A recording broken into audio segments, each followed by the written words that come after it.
नमस्कार दोस्तों, स्वागत करते हैं आपका एक बार फिर से ओपीएस न्यूज पर। जी हाँ दोस्तों, आज हम बात करने वाले हैं 10 बड़ी खबरें ब्रेकिंग न्यूज हेडलाइन न्यूज के तहत निकल के आ रही हैं। देश दुनिया की सभी बड़ी खबरें एक साथ जान लीजिए। दिन भर की दौड़ भाग में अगर आपसे जरूरी खबर छूट गई है तो एक क्लिक में राष्ट्रीय, अंतर्राष्ट्रीय के अलावा बिजनेस, बॉलीवुड, खेल और गैजेट की खबरें। उत्तर प्रदेश विधानसभा ओपिनियन पोल के बारे में बात कर लेते हैं। सबसे पहले एबीपी न्यूज का सबसे बड़ा और फाइनल ओपिनियन पोल आपकी स्क्रीन पर दिखाया जा रहा है। तो यहाँ पर गोवा में बीजेपी को फिर मिलेगी सत्ता या कांग्रेस आप करेगी कमाल, सर्वे के आंकड़े ने चौंकाया। जी हाँ दोस्तों, गोवा में सत्तारूढ़ बीजेपी को झटका लग सकता है, हालांकि बड़ी पार्टी बनकर उभरती दिख रही है। गोवा में आज से एक हफ्ते के बाद 14 फरवरी को विधानसभा चुनाव के लिए वोटिंग होगी। इसके पहले तटीय राज्य में सरगर्मी तेज हो गई है। लोगों के मन में सवाल है कि इन चुनाव में बीजेपी, कांग्रेस और आप टीएमसी को कौन दल बाजी मारेगा। लोगों के मूड को समझने के लिए सी वोटर के सर्वे में सामने आया। ओपिनियन पोल के मुताबिक राज्य में बीजेपी की सबसे बड़ी पार्टी बनकर उभर सकती है, लेकिन पूर्ण बहुमत के आंकड़ों से दूर है। बीजेपी को 14 से 18 सीट मिल सकती है। सर्वे के माने तो कांग्रेस 10 से 14, आपको 4 से 8, एमजीपी गठबंधन को 3 से 7 और अन्य को 0 से 2 सीट मिल सकती है। राज्य में कुल 40 सीटें हैं और इसका सरकार बनने के लिए किसी भी दल को 21 सीटें आना जरूरी है। महंगाई और कोरोना को लेकर कांग्रेस पर वार, मेक इन इंडिया की बात, लोकसभा में पीएम मोदी के भाषण की बड़ी बात। जी दोस्तों, पीएम नरेंद्र मोदी ने राष्ट्रपति के अभिभाषण पर धन्यवाद प्रस्ताव देते हुए लोकसभा में जवाब दिया। पीएम नरेंद्र मोदी ने इस दौरान कांग्रेस पर जमकर हमला बोला। कांग्रेस पर पीएम मोदी ने तंज बोले, अपने 100 साल तक सत्ता में न आने की तैयारी की है, इसलिए मैंने भी तैयारी कर ली है। जी हाँ दोस्तों, लोकसभा में आज पीएम नरेंद्र मोदी ने राष्ट्रपति के अभिभाषण पर पेश धन्यवाद प्रस्ताव पर जवाब दिया। अपने संबोधन की शुरुआत उन्होंने दिवंगत गायिका लता मंगेशकर को आदरपूर्वक श्रद्धांजलि देते हुए की। उन्होंने कहा कि लता दीदी ने सांस्कृतिक धरोहर और एकता को मजबूत किया है। उन्होंने 36 भाषाओं में गाया।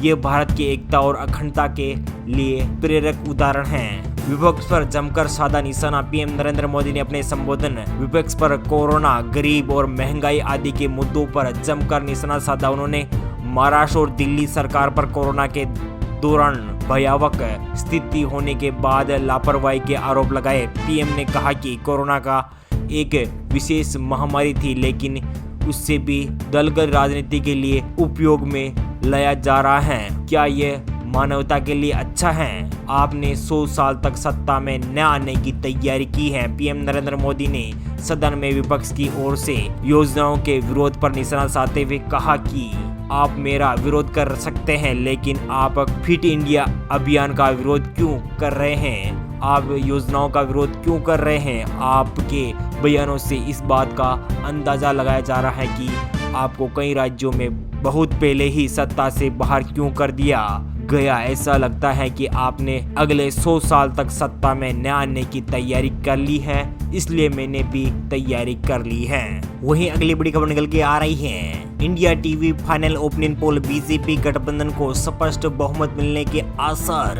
अंतिम ओपिनियन पोल में भाजपा के नेतृत्व वाले गठबंधन को उत्तर प्रदेश में पहले के कम बहुमत के साथ लेकिन स्पष्ट विजेता के रूप में दिखाया गया है। उत्तर प्रदेश में चुनाव की शुरुआत 10 फरवरी को राज्य के पश्चिमी हिस्से के 11 जिलों की 58 सीटों का मतदान होगा। ओपिनियन पोल के मुताबिक 403 सदस्यों वाली विधानसभा में भाजपा के नेतृत्व वाले गठबंधन को 241 से 245 सीटों के साथ स्पष्ट बहुमत मिलेगा। वहीं समाजवादी पार्टी के नेतृत्व वाले गठबंधन को 144 से 148 सीटें मिलने का अनुमान। बहुजन समाजवादी पार्टी को 5 से 9 सीटें, कांग्रेस पार्टी को यहाँ पर 3 से 7 और अन्य को 1 से 3 सीटें मिलने का अनुमान तय है। 2017 के विधानसभा चुनाव में भाजपा गठबंधन ने 403 सीटों में से 325 सीटों पर विजय हासिल की थी और अन्य दलों को बहुमत पीछे छोड़ दिया था। समाजवादी पार्टी और उसके सहयोगी ने इस वक्त 54 सीटें और बसपा ने 19 सीटें और निर्दलीय सहित अन्य ने 5 सीटों पर जीत हासिल की थी। क्षेत्रों के अनुमानों से पता चला है कि भाजपा के नेतृत्व वाले गठबंधन पश्चिमी यूपी, अवध और पूर्वांचल में अधिकतम सीट जीत सकता है। क्षेत्रवार अनुमान निम्नलिखित है। रोहिलखंड की 52 विधानसभा सीटों में से भाजपा के नेतृत्व वाले गठबंधन को यहाँ पर 22 से 26 सीटें, सपा के नेतृत्व वाले गठबंधन को यहाँ पर 26 से 30 सीटें, बसपा, कांग्रेस और अन्य को 0 सीट मिलने का अनुमान है। बुंदेलखंड रीजन की बात करें तो यहाँ पर 19 विधानसभा सीटें हैं। 19 में से भाजपा के नेतृत्व वाले गठबंधन को यहाँ पर 16 से 18, सपा के नेतृत्व वाले गठबंधन को यहाँ पर 1 से 3, बसपा को यहाँ पर 0 से 1, कांग्रेस को यहाँ पर 0 सीट मिलने का अनुमान है। पश्चिमी यूपी में 97 सीटें हैं। भाजपा के नेतृत्व वाले गठबंधन को यहाँ पर 60 से 64, सपा के नेतृत्व वाले गठबंधन को यहाँ पर 33 से 37, बसपा के गठबंधन को यहाँ पर यानी बहुजन समाजवादी पार्टी को यहाँ पर 1 से 3, कांग्रेस को यहाँ पर 0 है। अवध रीजन की 111 विधानसभा सीटों की बात करें तो यहाँ पर भाजपा के नेतृत्व वाले गठबंधन को 68 से 72 सीटें, सपा के नेतृत्व वाले गठबंधन को यहाँ पर 34 से 38 सीटें, बसपा को यहाँ पर 1 से 3, कांग्रेस को यहाँ पर 2 से 4, अन्य के खाते में 0 सीट का अनुमान है। पूर्वांचली 124 सीटों में से भाजपा के नेतृत्व वाले गठबंधन को 70 से 74 से, समाजवादी पार्टी के नेतृत्व वाले गठबंधन को यहाँ पर 43 से 47, बसपा वाले गठबंधन को यहाँ पर 2 से 4, कांग्रेस को यहाँ पर 1 से 3, अन्य खाते में 1 से 3 सीटें जाने की संभावना तय जा रही है। यूपी में मुख्यमंत्री बनने के लिए सबसे उपयुक्त व्यक्ति कौन है? इस सवाल पर 42% लोगों ने वर्तमान मुख्यमंत्री योगी आदित्यनाथ को चुना। 34% लोगों ने सपा के प्रमुख अखिलेश यादव को समर्थन किया। वहीं 14% ने बसपा सुप्रीमो मायावती का समर्थन किया और 3% ने कांग्रेस महासचिव प्रियंका गांधी वाड्रा का समर्थन किया। सर्वे एजेंसी ग्राउंड जीरो ने कहा कि अंतिम जनमत सर्वेक्षण 29 जनवरी से 5 फरवरी तक 100 से अधिक विधानसभा क्षेत्रों में 15,000 से अधिक वोटरों के बीच कराया गया था। अंतिम आकलन यूपी की सभी 400 सीटों के गहन विश्लेषण पर आधारित हैं।